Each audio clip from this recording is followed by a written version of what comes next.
the making of the Threepenny Opera. We just like to do these to do a little talk back, to talk about the process and what goes into really producing these shows. So to introduce our production staff, we have Ken Zinkel as our lighting designer. Christina Cerrone as our stage manager. Sarah Porter is our costume designer and is also starring in the show. Artistic director Scott Miller and director of the show. And Bob Lippert, our set designer. And I'm Mike Dowdy, I'm the associate artistic director of New Line. I normally co-direct with Scott. Unfortunately, I wasn't able, with my schedule and whatnot, I wasn't able to do the show. So it was really fun for me to actually come and see the show and have nothing to do with it, because normally I'm there hours on end watching everything all the time. So, but again, thank you so much for joining us. The Threepenny Opera. I always like to start these off and go to Scott and just say, what made you choose this show to produce it?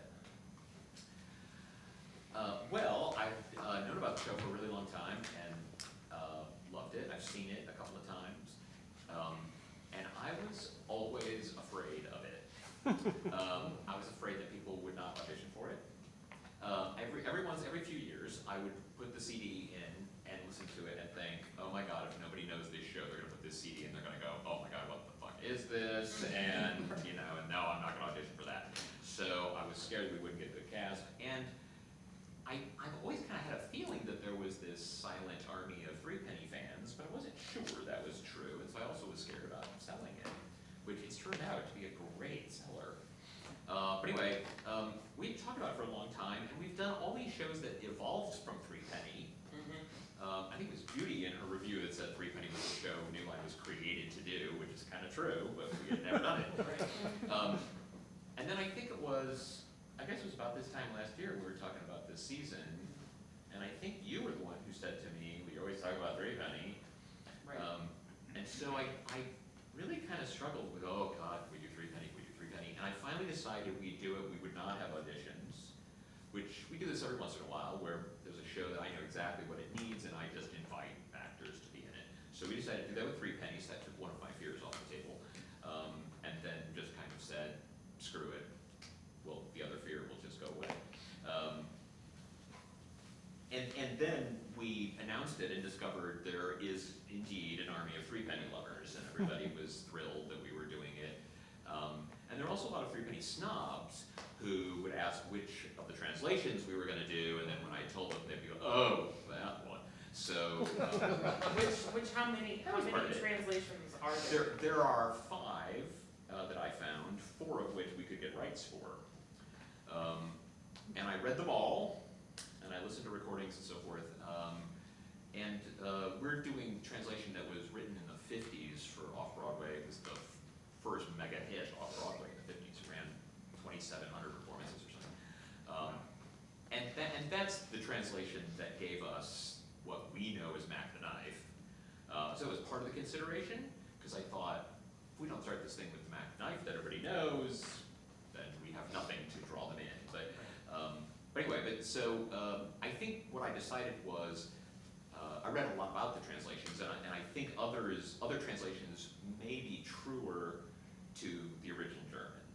But I think this one is absolutely the best storytelling, the best theater, the best lyrics. A lot of the translations, the lyrics, I think may be more exact translations, but they're awful. They're like really awkward and clumsy, and I really like this translation a lot more. And I think it's the most popular of the translations. I know too, Scott had just started his own podcast, if none of you know that, it's called Stage Rock. And you did an interview with a professor at Webster, is that correct? Did she have any insight, or was it mainly research that you were doing with her, or did she have any insight on the translations for you? We talked about that a little bit.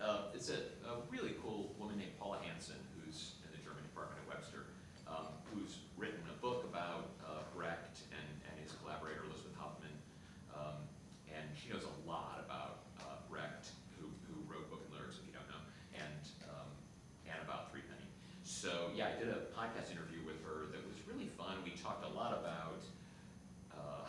was initially received, and how it has fared over the years, and how it becomes relevant or less relevant or more relevant over time, and all that kind of stuff. But it was really cool talking to her, and that's connected to this book came out like a few months before we started rehearsal. It was perfect timing. A book called The Partnership, and it's about Brecht and Kurt Weill, composer, both their wives, who were both actors, and Elizabeth Hoffman. And it's about the entire partnership of Brecht and Kurt Weill, but obviously a lot of it's Threepenny. And one of the things that I think helped our actors a lot is, I think it was maybe a couple weeks before we opened, I got to the section in the book where Threepenny was opening in Berlin for the first time, 1928. And what I discovered was that the actors were just baffled by it, terrified of it, had no idea what was going on, had no idea how to play this style, what Brecht wanted, just baffled by it.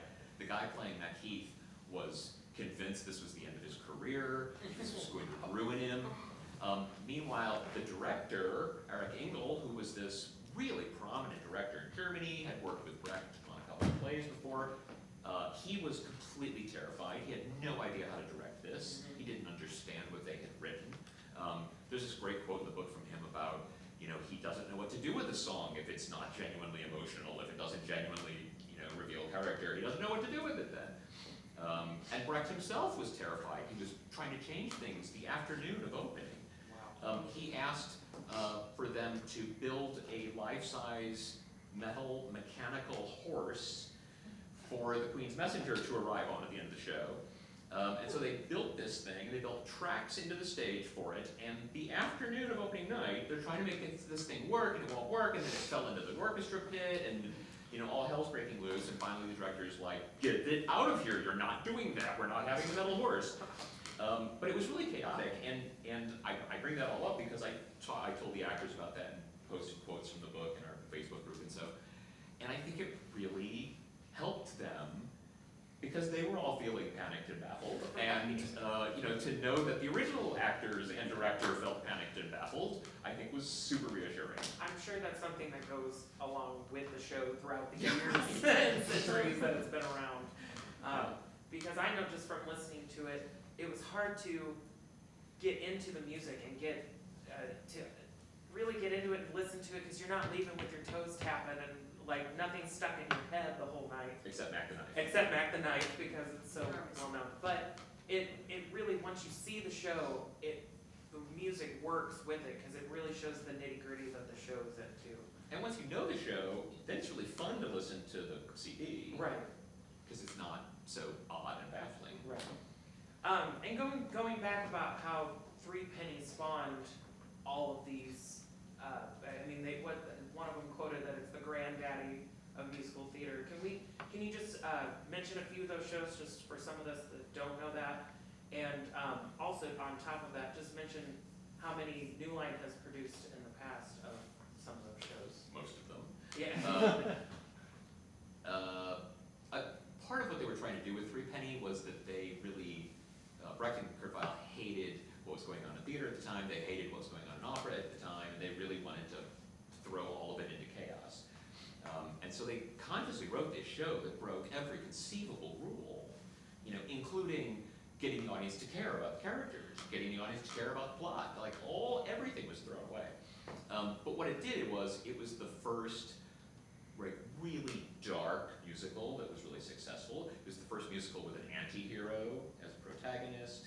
It was the first musical that now it's normal, but where the actors would break out of the scene and turn front and sing a commentary song about what just happened, And so, because of the off-Broadway production in the 50s, that just hugely impacted everyone who was writing musicals at the time. So it led to, Kander writing Cabaret with Hal Prince, and it led to Sondheim writing Company and Pacific Overtures and Follies, et cetera, and led to Fosse doing Sweet Charity and Cabaret, or Chicago, et cetera, and Pippin, and more recently, Bloody Bloody Andrew Jackson, and the show we did, Bukowsical, and there are just so many shows now that use all those devices that follow what Brecht was doing. But what we we realized while we're running this thing, because all these theater people show up who've never seen Threepenny, and they're dying because they know Threepenny led to other things that they know well. But what we've realized is Threepenny is still way weirder and more aggressive and more unconventional, more challenging than any of the stuff that came from it. You know, Sweeney is hard to take sometimes. Threepenny way harder to take. Yeah. So yeah, it's kind of interesting. Well, when you're immersed in all of these thieves and beggars and you see the underbelly of the city and they're like, what? Everything's fine. My morality's fine. But it's not even like Rent, in that in Rent there's all these horrible people that have all these, they're not horrible, I'm sorry. Yeah. They're not horrible, Whiny. they're just whiny. But you have Angel, who's the one character that's like, oh, that's the one character who doesn't mean ill or anything. There is no one in Threepenny Opera. Yeah. There is nobody that you should really, really root for at the end of the day, because everybody is awful. Yeah. Well, and They're I awful. had like 4 or 5 actors come up to me during the blocking process, and say, boy, I don't get this. I can't find this. I was like, well, what's wrong? They're like, my character doesn't have any redeeming qualities. Nobody in the show has any redeeming qualities. And I would be like, well, yes, that is correct. That is the show we're doing. There are no redeeming qualities here. Don't be looking for them. That's not how this works. At the beginning of the show, you know, Kent comes out and says, this is an opera for beggars. So it's not, they're doing this for their own people. So And they'll- let me talk about one other thing, and I'll shut up. No. One of the things that really, Yeah, right. I'll sort of shut It's up. The actors really do commentary. Yeah. Yes, they do. The first weekend of the run was really kind of disorienting and mind-blowing for everybody. We did our preview show on Thursday night, and the audience was dead quiet. Thursday nights are cheaper, so older people come to that. Yes, that's true. But we really honestly did not know if they were horrified, bored, baffled, annoyed. We had no idea. They were just dead quiet. So then we do the opening night Friday, and it's one of the rowdiest, loudest audiences we've ever had. They're all laughing out loud and screaming and whooping, and every time somebody says the word slut, they all go, ooh. It was like this crazy night, and then the third night on Saturday, it's back to being a fairly quiet audience, but this time they're all leaning forward, they're all engaged, and they're laughing just really low laughs, very quiet laughs. And we eventually discovered that is the normal response to Threepenny. I really was thinking of it as this crazy, outrageous comedy, because I'm a little odd, and it's not that. It's a really ugly drama that has this really dark humor that sort of undercuts the ugliness. Right. But we really kind of learned what the show was over that first weekend by listening to the audience. Every single time we've done this show, we have to talk about it in the girls' dressing room. Every single time we do it, when we walk back and we get done, we like it more and more and more and more. I did not actually like what was going on until probably the second Thursday night show. When I finally was like, okay, this is what we're doing. They're still not ready. They're back. They're close. They're getting there. So going through that, that's a part of Scott's process, it always has been. He goes and he really does his research. He really dives into that world, whatever show we're doing, and that's, in my opinion, what makes him a great director, is he really helps his actors see the world that they have to live in, and so they can portray the correct story to the audience. So after the research, going into blocking and whatnot like that, did you have any problems with this show, as in, or difficulties with this show when coming to blocking and everything like that, or did you have an image set in your No, head? it was really hard. I had this intellectual understanding of what Brecht was and what Threepenny was, but actually working on it was really hard. It's an incredibly strange show. Yeah. And for instance, I staged the opening with quite a bit of what we call Millerography, which is faux choreography. And I'm watching it as we're running it, I'm thinking, yeah, I think this is right. I think this is what this show is about. And probably a week and a half, 2 weeks later maybe, that I really thought about it and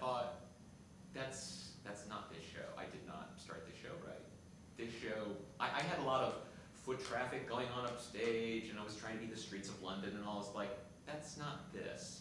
This is about, hey, we're gonna tell you a story. And so I totally restaged the opening, got rid of most of what was going on, and really, all I told the actors was, you're gonna filter out slowly, you're gonna check out the audience, and you're gonna judge them. And that's pretty much all I said to them. Just so it would be really aggressive and really confrontational. And when people sang, they stepped up, and when they were done singing, they stepped back. And it really became so much better and opening for the show. But one of the things that's cool about our process is that we take quite a while, and we can take those U-turns, and it doesn't hurt anything, you know, which I love that. So for you, Christina, was during blocking rehearsals and whatnot, were there a lot of the reserve marks in your book? I started doing a lot of Post-its. Yeah. Well, I came in, taking over for Gabe Taylor, who usually is the stage manager, and due to his schedule couldn't do it. So I was new to the whole process of Scott Miller. And how often do we like, okay, Christina, we're not gonna do that, we're not gonna do that. Don't write that down. Or, weird comments and everything. So it's always fun coming into that kind of process. But I was forewarned to do a lot of Post-its because a lot of things weren't going to be staying and a lot of things are going to change. Well, and you're lucky I wasn't there too, because I'm always like, Scott, I have an idea. And he's like, okay, and then I go to Gabe and I'm like, sorry, Gabe. So I kind of lucked out, but yeah, that was fun. My script looks nice and smudged. Yeah. And to that point, I decided quite a while back that the way I like to direct is, I think of it in terms of comic book art. I give the actors a pencil sketch, which is the very basics of blocking. You come in over here, you're gonna get to this point, when you're done, you're gonna leave over there. Like, pretty minimal direction, really, at first. And then I want them with me to color some of it in, and then them to finish it, to ink it in, put all the detail and shadow and everything else, so that together we're making this picture, but a whole lot of it comes from the actors. I don't want to give them all of it, because then it's going to be less interesting. Right. Yeah, exactly. And speaking of that, what helps them as well is this amazing playground that they get to play on. Rob, I'm gonna switch over to you now about this. When I came in here, I just thought this was awesome. I just thought it was great how everything's laying around, they can grab it when they need it. What made you think, what led you to the final product? Well, when I first read the script, which was because I had so much on my plate, wasn't really until about February. And that's when I really began to sort of get my head into the show. The first thing that popped into my head was Max Beckman. This is Max Beckman on stage, if you know who Max Beckman the artist is. Fantastic collection, Max Beckman. He's a German expressionist from the 19-teens, 1920s. That sort of post-World War I Germany in very depressed, and his art comes out of that time. And that's when they were writing Threepenny. That's when they were writing Threepenny. Threepenny reflects the same character as the physical art of its day and its location. So that was my first thought about this. And then Scott and I had a conversation actually at the Circle Awards. And it's like, how in the hell are we going to stage this thing? Because in so much as the script says it takes place in 1837, because it takes place on the eve of Victoria's coronation, much of it is social commentary of the 1920s, the pre-Nazi or the rise of Nazism in Germany, sort of the same way that Cabaret is that same social commentary of that same period. So we've got these two periods there, and then Scott said, and some of it's really relevant for today. So how do we take 1830, 1920, and 2015 and somehow get London out of that? And so then I think back to my Max Beckman, and one of the things that Max Beckman, if you look at his style, and you really should go Google, it'll only take one painting to understand it. Max Beckman is the master of big, crude, heavy black brush marks that he infills with pure colors. And the characters are all just like what Sarah Costume did in this. So when you look at a Max Beckman painting, it looks like this show. So I take that black outline, and it's like, okay, so we've got Victorian London. Victorian London is Tudor, and Tudor architecture is the big dark timbers and the white plaster infill. And I said, so what would Max Beckman look like if he did Tudor? And he'd take the white away. And that's exactly what I did. So this is nothing other than the skeleton of a Tudor street, a Tudor square, is exactly what that is. Then, of course, it takes place on Dock Street, and so we sort of wrapped our little square around the dock, and there are a few key sort of places that we have to be. And one of the first things that Scott and I agreed to was that we weren't necessarily going to go inside on anything, even though it technically is supposed to be inside Peacham's and inside the barn and inside of the jail. That they were sort of elements, almost forum-like. Like you've got the three buildings, and now that I say that, I'm sure you look at this and say, oh, there they are, they're the three buildings. Yeah. It's very forum-like in its structure. But what that did is that it allowed us to create this square, strip away so that we were inside the building simultaneously with being outside. And then sort of as a last hurrah, because I got the ceiling height to do it, I said to Scott, I want to go way up. We can't do that in the new facility because we've only got a 14-foot ceiling, it's 14-foot pipe grid. So I can't go. The gallows platform up there is 9 feet off the stage floor, which is the highest that I've ever gone on a stage set. But that is incredibly imposing when McKeith is standing up there and the crowd is, because of the way the seating is in here, the crowd is like 2 stories, it looks visually like they're 2 stories below McKeith on the gallows, and it's really dramatic. I'm sure it was a pain in the ass to light, but it was really So, and then the idea of creating this sort of a playground, lots of different levels, lots of places for these people to creep in and out of, and then tying it all together, I used a very simple device, and that is in these old European cities, there's lots of these little archways, these little places that you sort of emerge from the shadows.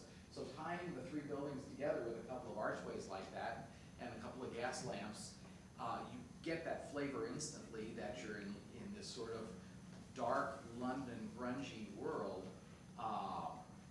and that's where the aesthetic came from. So what Scott and I decided at the Circle Awards is how in the world are we going to get all this stuff off and on? We have to bring a whole banquet table with all this stuff off and on. We've got no wing space. We don't have a stage crew of 10 people to haul stuff off and on, and we certainly don't want 2-minute blackouts between scenes. Sure. So that's when Scott made a comment a few years ago. There was a show at the Rep where the whole set just had a bunch of chairs hanging on it and sort of piled up.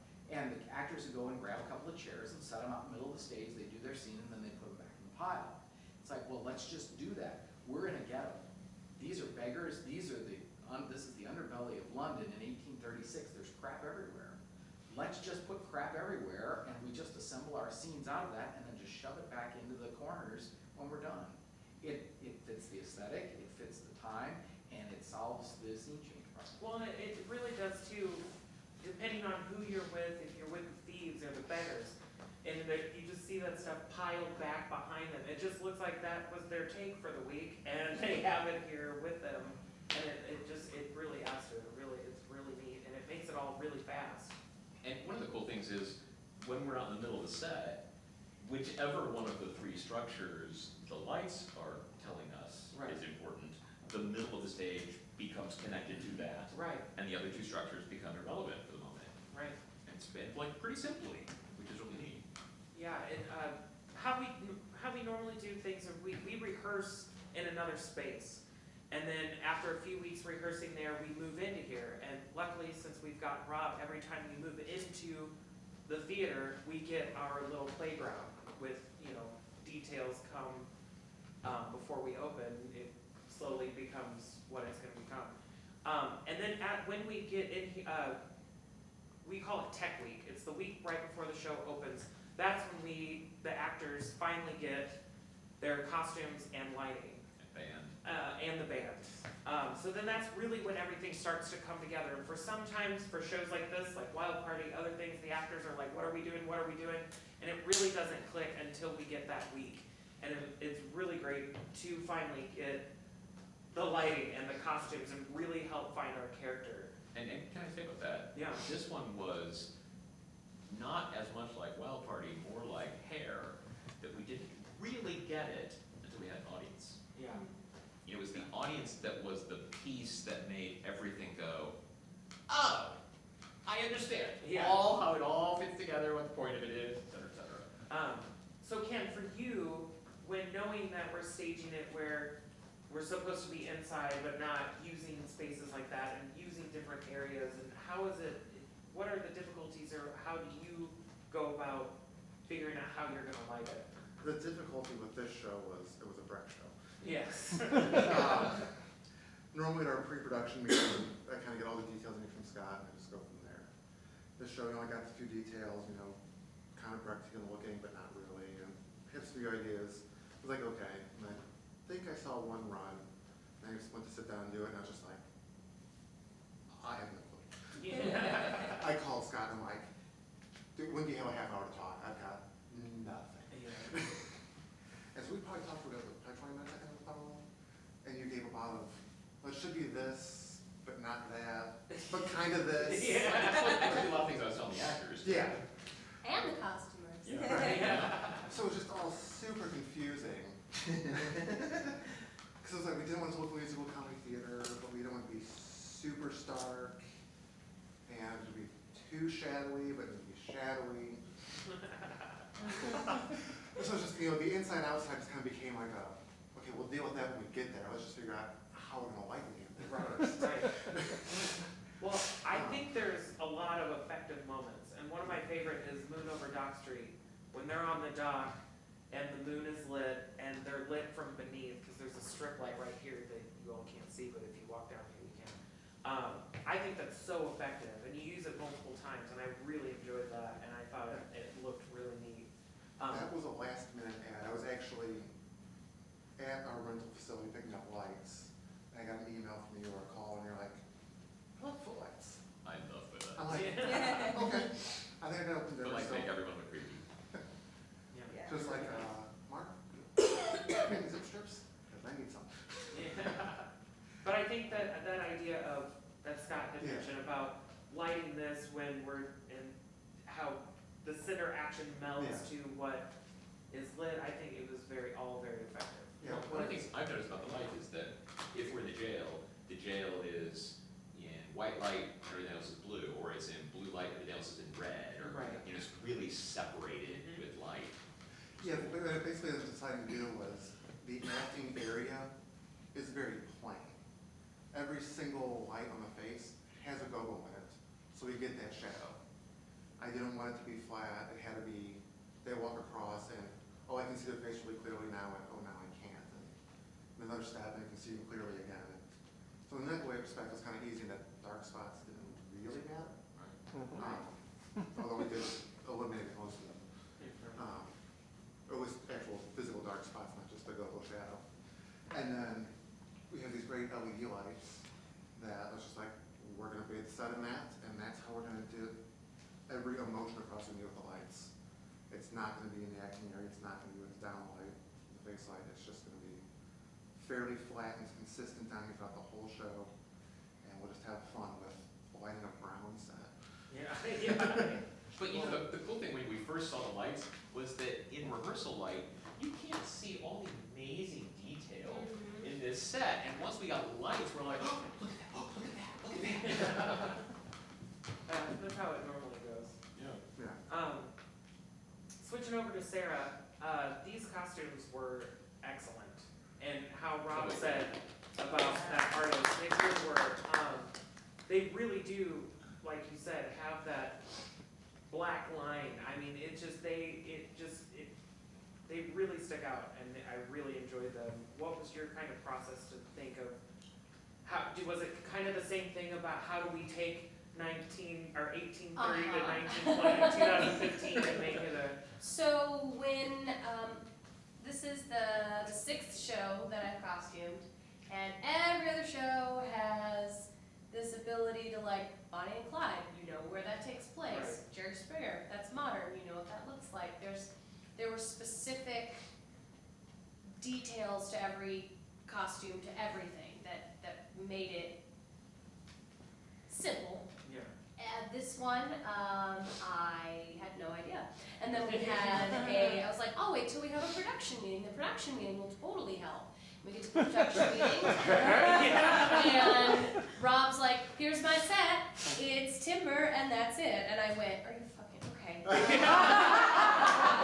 Okay, so I still have nothing. And Scott was like, well, you know, make it modern, but make it not modern, but make it kind of modern. And he had one specific item in his head that he kept telling me about, which made it in the show. It's Brian, Ready Muddy Matt's jacket, which was Dowdy's and Bloody Andrew Jackson. Yeah. It's a fabulous jacket. It's so good. I wasn't booking Bloody a lot. Right. Because that was also now and also period Right. at the same Right. time.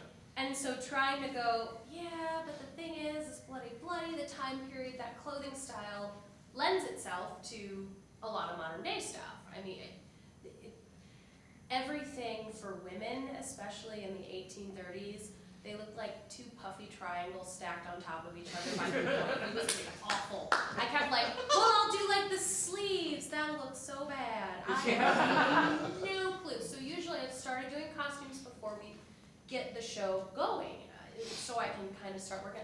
I didn't actually get an idea, I would say, until the 3rd week. And then when I got an idea, about the 3rd week of rehearsal, once I finally got an idea, then it just went like avalanche downhill. Like, Yeah. I got this. Okay, what do I need to do? And from there on out, like, I knew that there were specific looks that needed to happen for certain people. I know that I want my horse to be trashy. I know that I want McHeath to look, I kept saying impending, and everybody was telling me I was using that wrong, and I don't think I was using it wrong. Everybody was like, you're using impending wrong. I was like, no. When he shows up, he needs to look like he has brought a different energy with him entirely. He looks like when you look over the horizon and there's a storm cloud, you go, oh shit, it doesn't look good over there. That's what I want him to look like when he enters a room, and damn, he does. He really does. Makeup was everybody in the show. There was a review that talked about the makeup, about how they needed to mention the makeup designer for the show, and that is all of the talented people in the show. Painting their own faces. Did a lovely job. It's So, all very effective. I want to ask you to talk about your costume as Mrs. Peachum, because I think that best encapsulates that it's back then, but it's also kind of now. And when I first started, we had friends over one night. This is like the 3rd week of rehearsal. I had like friends over, and it was one of those like, yay, we had cocktails and a nice night. And then about 1:30, I was like, I can't go to sleep. I just got an idea. And I'm like, I gotta sit, I gotta do this. And I stayed up until like 3:30 in the morning, like half drunkenly scrawling and writing. And like pulling, and I can't draw to save my fucking life. I just can't. I just can't do it. It's here, and if somebody else could draw it, I can make it come out, but I can't. But I had this pattern and this idea for this jacket, that Mrs. Peachum would have this jacket, and the horse would have their jacket. Like, the ladies had specific looks for them. And I saved myself so much trouble, because when I went to go get our lovely horse, whose name I still haven't learned from Jeremy, he hasn't named the horse. When I went to St. Louis Shakespeare to get that horse, there was this, I'm looking for police hats, and there's this little corner of fabric sticking out, and I was like, that's black and white, that's pretty, I like black and white. Hold back the blanket, I was like, that's the exact, like, that is what I was going to make. Google calling to St. Louis Shakespeare. Hey, can I borrow some other stuff besides? Oh, I can? Thank you. Great. Okay. Snagged that, took it with me. And it is one of my favorite things ever. They're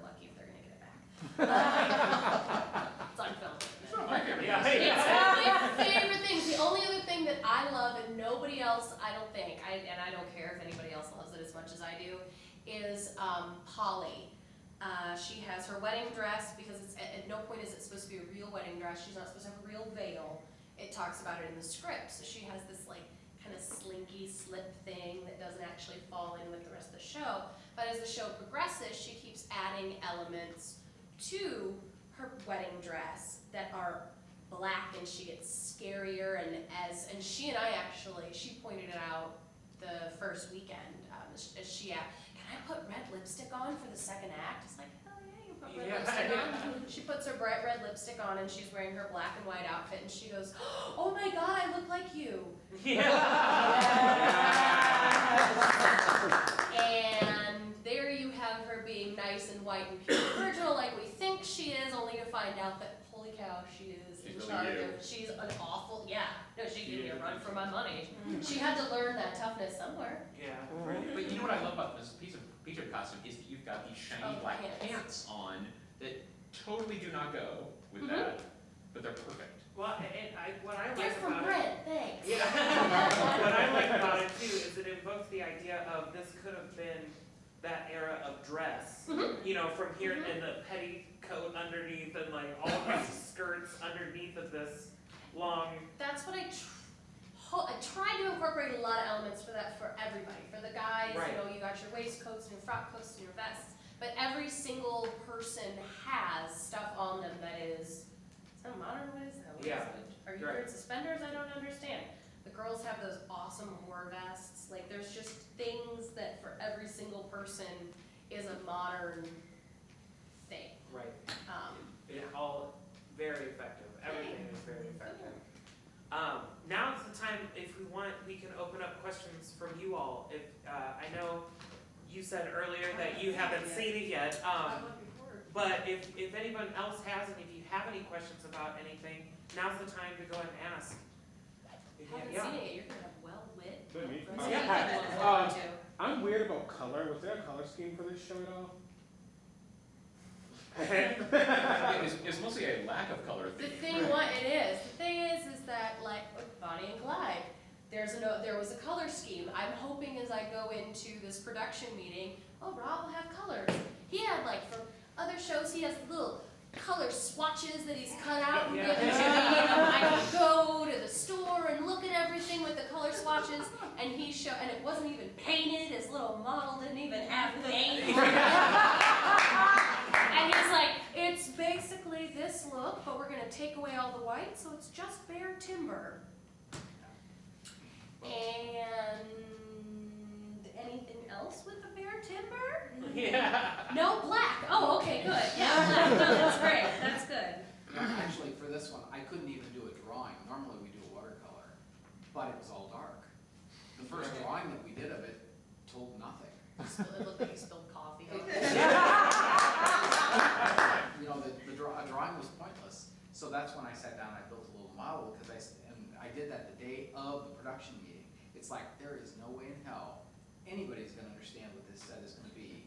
It's only in my head unless I build this model. That was really helpful for me though, because we do have quite the jungle gym here, and it was very nice to be able to see it in space.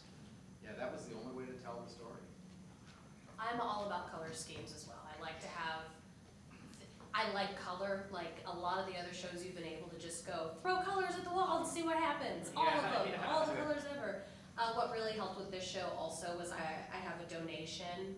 I had a donation of this huge bolt of fabric that I was like, it's cool fabric. I wonder if I can get that on pretty much everybody, which is this guy right here. So that helped keep my budget down. Yeah. I love that fabric too, yeah.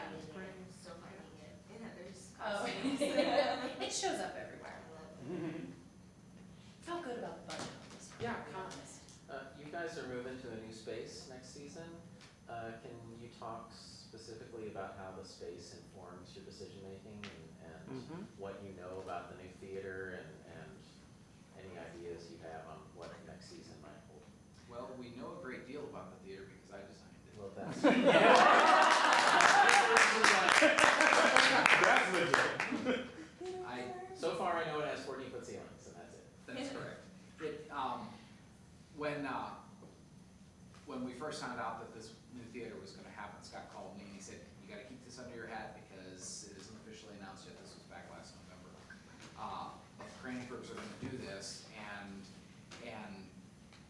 know, Scott, I said, I'm your scenic designer and I'm an architect. You know, just mention it to Ken and see. Well, about 4 hours later, my phone rings. Well, then I think I immediately emailed him. Yeah. Hey, by the way. And it's like, if you wanna do this, it'll be designed and executed exactly what New Line wants. And so that's how I got the job. It was really that simple. And within 24 hours, we were walking through the building and starting to work on this facility. So it is a true black box. It's 50 feet by 37 feet with a 14-foot ceiling. And that's about the same width, but slightly less length than the art loft. So, yeah, the art loft had the tech booth, raised tech booth at the end, that was Yeah. about 10 feet, so that lopped 10 feet off of Yeah. the 60 feet of the art loft and made it 50 feet. So this space will not have a tech booth. It's a sort of, again, it's a true black box. There are places to plug in all the way around the room. I can take the light board and the sound equipment and set it in any spot, and there is a spot to connect, and everything is then piped up over the ceiling.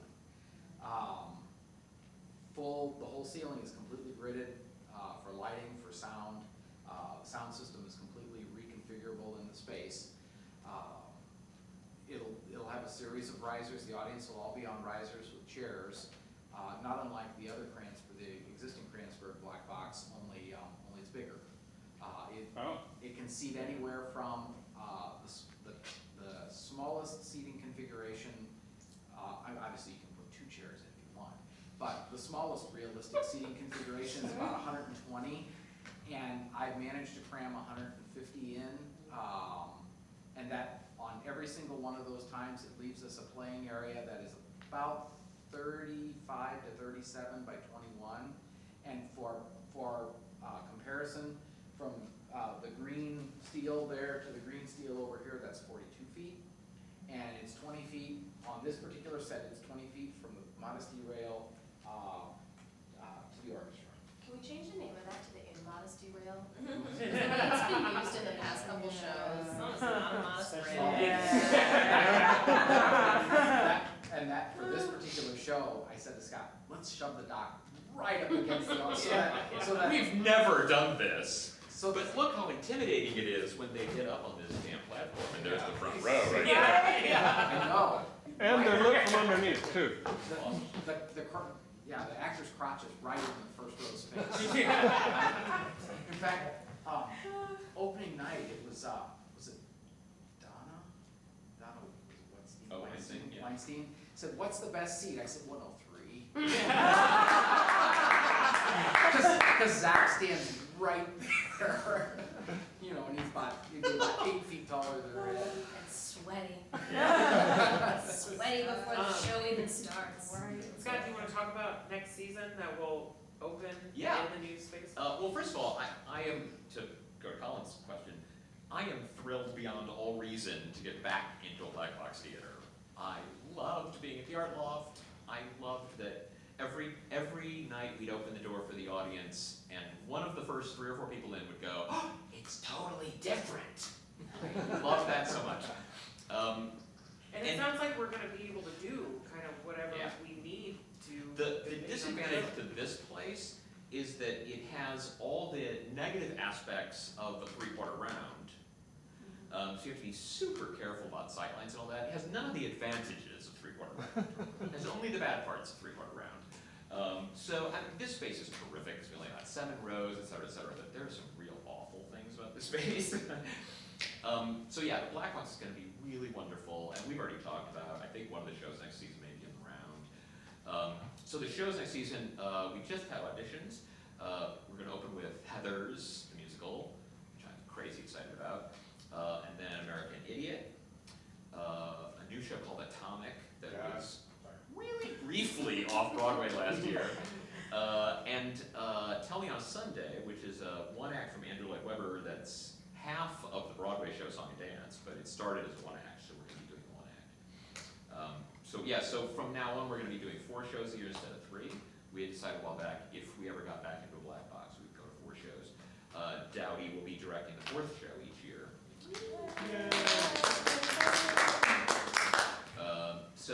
so we're incredibly psyched about.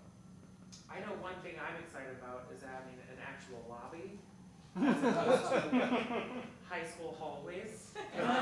And bathrooms that are like Yeah. 20 feet from the auditorium door. Hey, Yeah. guys, restroom on the same floor. How nice that will be. I know, I always feel bad when people are like, where's the restroom? I'm like, oh, men's is downstairs. Or when you get downstairs, and for women, it's like, it's upstairs, sorry. That's really, I know that's one thing I'm really excited about. Any other questions from anybody?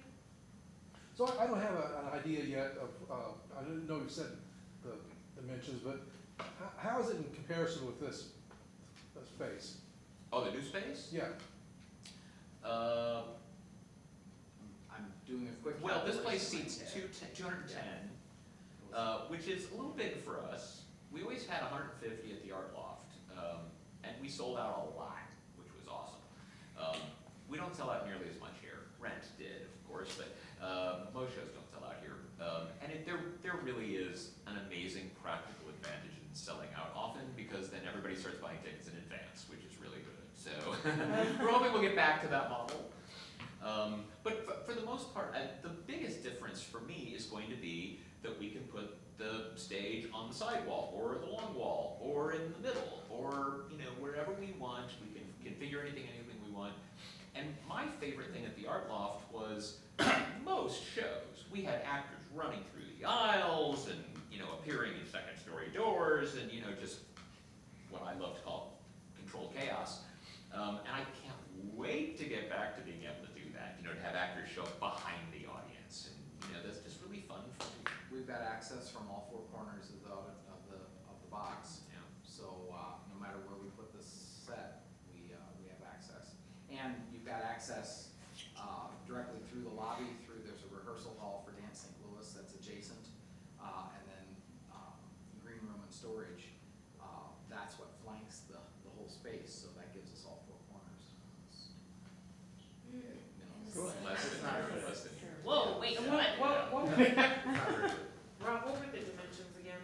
50 by 37. 50 by 37, and this one is, Well, like I said, From there? from green post to Is green 40. post is 42. So if you about imagine five a little more bigger feet than that, on each Yeah, like- side. probably from the outer green post to the outer green post is closer to 50. Yeah.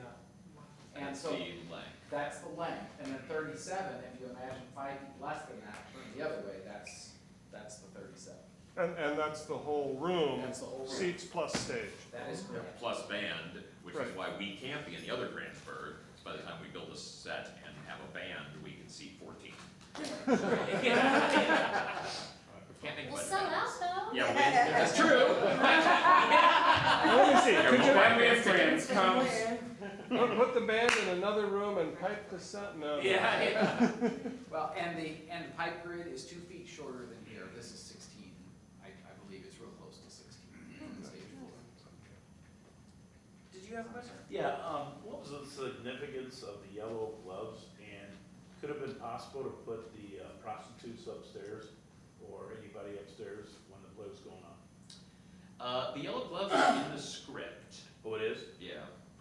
They talk about his fancy yellow gloves.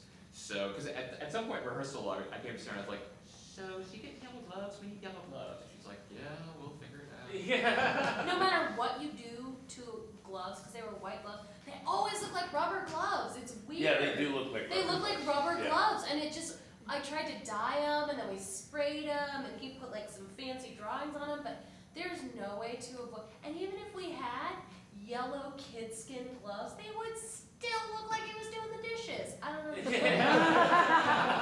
Obviously, it wasn't an invention at the time, but, oh, ew. As far as using the platforms,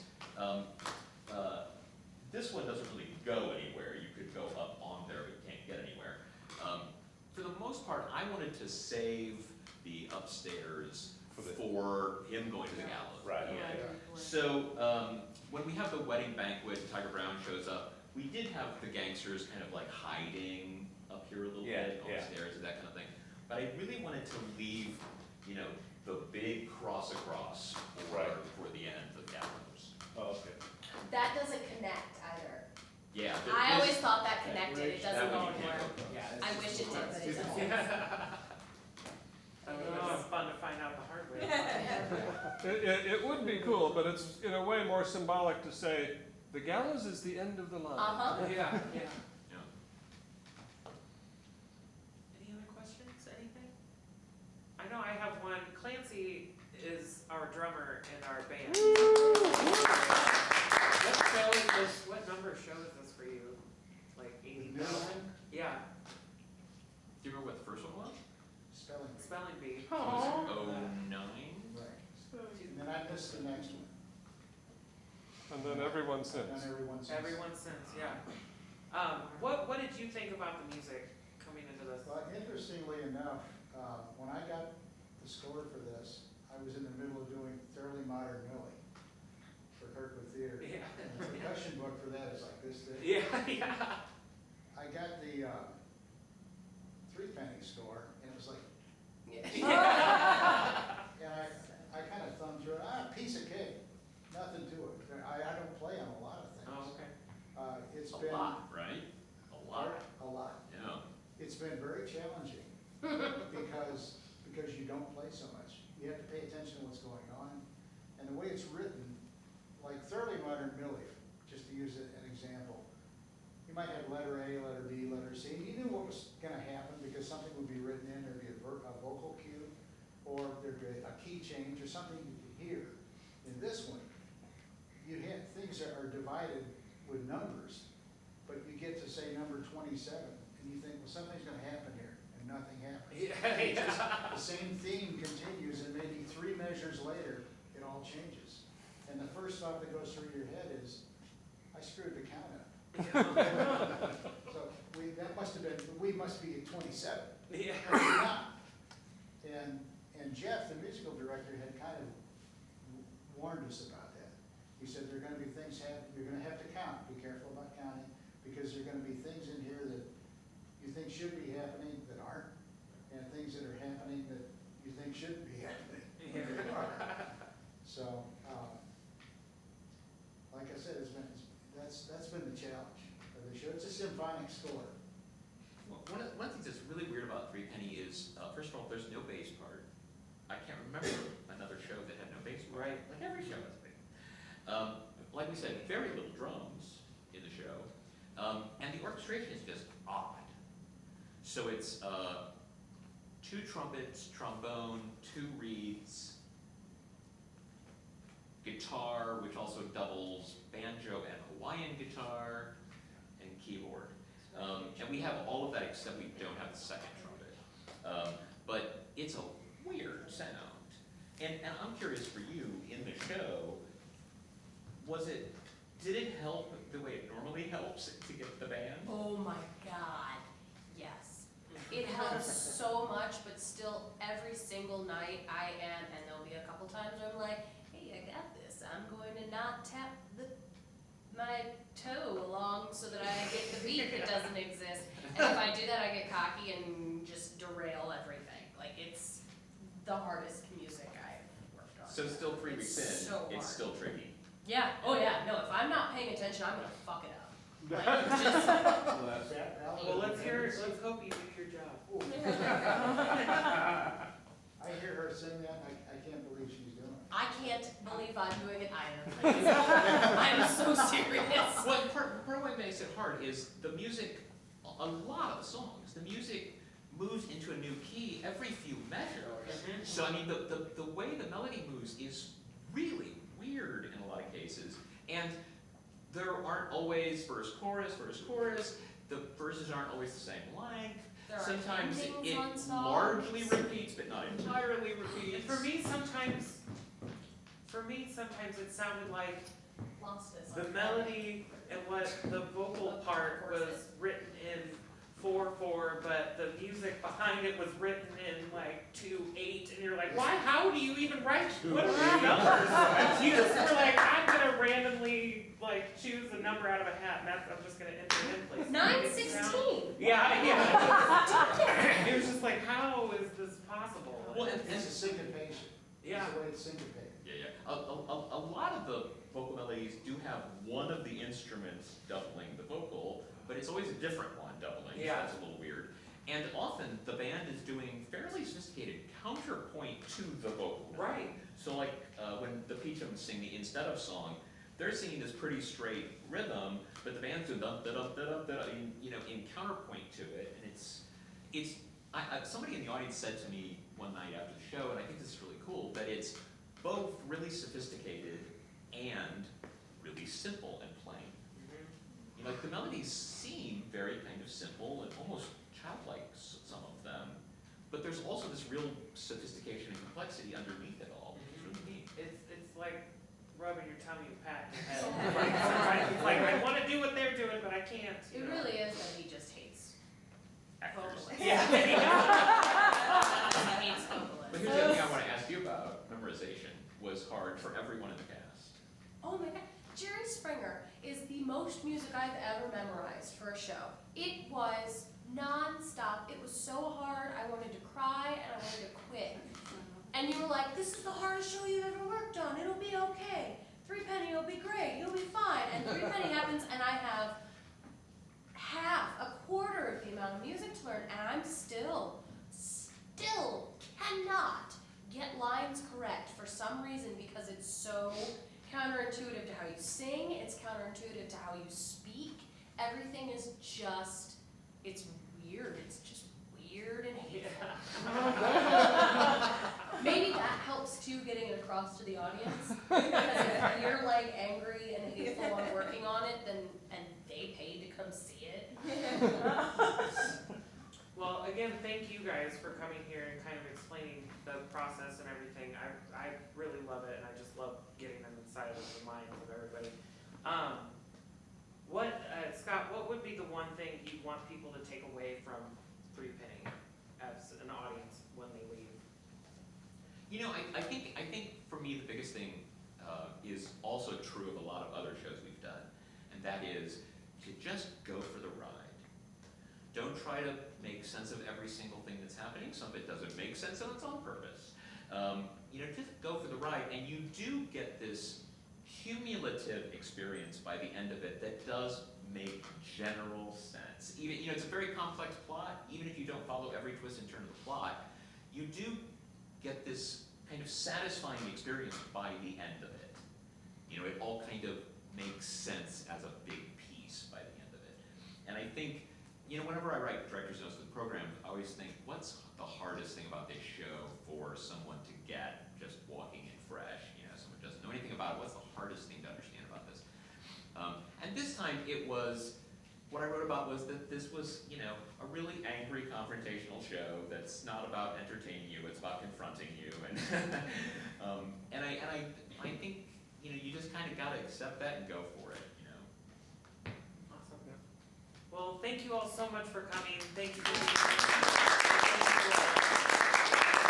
If you haven't seen Threepenny yet, it still runs this weekend, correct? Thursday, Friday, Saturday. And if you have, come back and bring some other friends that haven't seen it. So, thank you all so much. Thank you.